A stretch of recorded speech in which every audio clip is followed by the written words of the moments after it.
How's it going, everybody? It's your boy. Now, I am not going to turn on one of my systems for a while. Now, when I say while, I don't mean like 2 months, 2 weeks, 2 days. I don't mean that kind of while. I mean like 4 months, 5 months, maybe 6. That could be pushing it, possibly. But I do mean longer than 2 months. And of course, I'm talking about my PS4. Why? Well, if you're like me and you check out a lot of other people who talk about video games on here, then you've probably seen his channel, Rick from Review Tech USA. He has a video where he talks about video games old versus new. And I just want to put this theory to the test because I kind of see what he's talking about with video games of old and how they kind of test more skill level and nobody's really holding your hand and all that versus today of how the game holds your hand and there's no challenge whatsoever and how they're much easier because I have that luxury of having these older systems. I actually do. I have a Nintendo 64, I have a Super Nintendo, I have a Sega Genesis, I have the PlayStation 2, I have the GameCube, which by the way, I am only playing GameCube games or PlayStation 2 games or Xbox games. I'm not going that far back. I mean, I could turn on the Super Nintendo, I could turn on the Nintendo 64, but the reason I'm choosing to go with the GameCube is because of games like Eternal Darkness. I got Eternal Darkness when I got my copy of Metal Gear Solid Twin Snakes. And I'm going to tell you why I went this way. The reason I went this way is because I personally have never beaten Eternal Darkness. I finally got a copy and I never beat it. I've gotten a copy of Geist. I've never beaten Geist. I've never beaten Resident Evil 0. I've played it, but I never beat it. I never beat the first ever Resident Evil on PlayStation. Didn't care for the story. I've played it, but I never beat it. I got close to beating it, but I never beat it because my really good friend who I went over and played video games at his house, he had it, and he had a really bad habit that rubbed off on me and a lot of other friends of ours, which was we would get close to the end, but we would never beat. And that was one of them. So we would play Resident Evil, and we would always get right there at the lab, and then we just stop for some unknown reason. The only games we tend to beat back in those days were like Mega Man Legends 1 and 2, Mega Man games, and just random stuff like that. So a lot of games in my GameCube collection I've never beaten. Eternal Darkness, Geist, Resident Evil 0, the original Resident Evil, but I've beaten Resident Evil 2, 3, and 4. I've never beaten Skies of Arcadia Legends, but I've never beaten Skies of Arcadia on Dreamcast either. Legend of Zelda Wind Waker, I've never beaten, and Tales of Symphonia. I put hours into that game, I just never beat it. So the reason I'm going this way is because I've technically never beat these games. So I've chose to go and I'm going to put the time in and I'm going to try to beat these games and I'm going to, spend time with this system and we're going to, put this theory to the test because I've always thought these games of today were way too damn easy my damn self. I just thought that, me being me, I thought it was just me being crazy.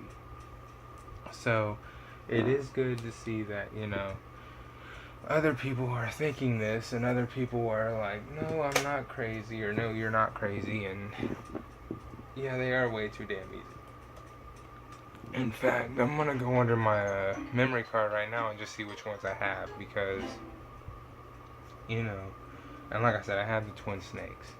Unfortunately, it's not a game I can say I've actually beaten on the GameCube because, well, I've never beaten Twin Snakes on the GameCube. Not because I've never beaten Metal Gear. I've beaten Metal Gear Solid 1, 2, 3 all day, every day. I can beat Metal Gear Solid 2 in like 4 hours. without watching the cutscenes, of course. But I mean, I've never beat the Twin Snakes because I never owned it.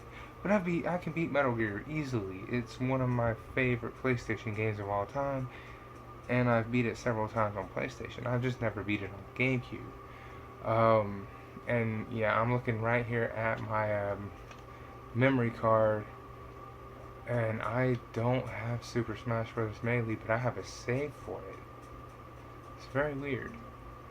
Okay, oh, my friend has my Zelda Twilight Princess, and that's the game I have, and I don't even have that with me. A friend of mine has that, so, that's the game that I haven't beat on GameCube, but I also have a copy for my Wii, so, like I said, I'm gonna go through here, and I'm gonna actually, play a few of these games, and, of course, I'm gonna actually, you know, beat them, and I'm gonna see the difference, because I feel like that's far enough back that these games are not going to be holding my hand. So I'm going to stick to that generation of gaming and see if there's any kind of difference in play, and if not, then I'll go back. But I'll make another video saying I've got to go back further to the Nintendo 64 and the PlayStation.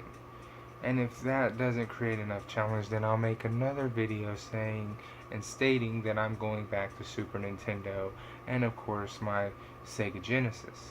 Hopefully I don't have to go that far. Hopefully this is far enough back to where there's enough of a challenge, and I can update, because I feel like, yes, these games, they do present a little bit of a challenge, but they do hold your hand a lot. They do.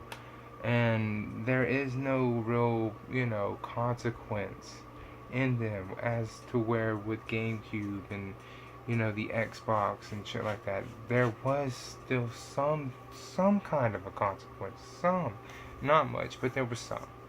I mean, I just want to put this theory to the test, because I've had this theory, and like I said, if you watch Review Tech, that's good, because I watch him. Big shout out to him. He makes good videos, and I enjoy him, and I watch Alpha Omega Sin, I watch Boogie 2988, or I don't know the numbers, but I watch Boogie as well, and a whole lot of other gaming information videos. So I don't just come up with this and opinionize, even though that is what I do, is a lot of opinions, and it's just my opinions. It's not nothing facts. It's just me going on randomly spewing out stuff that I think that I've come up with, because it's just the way I see things.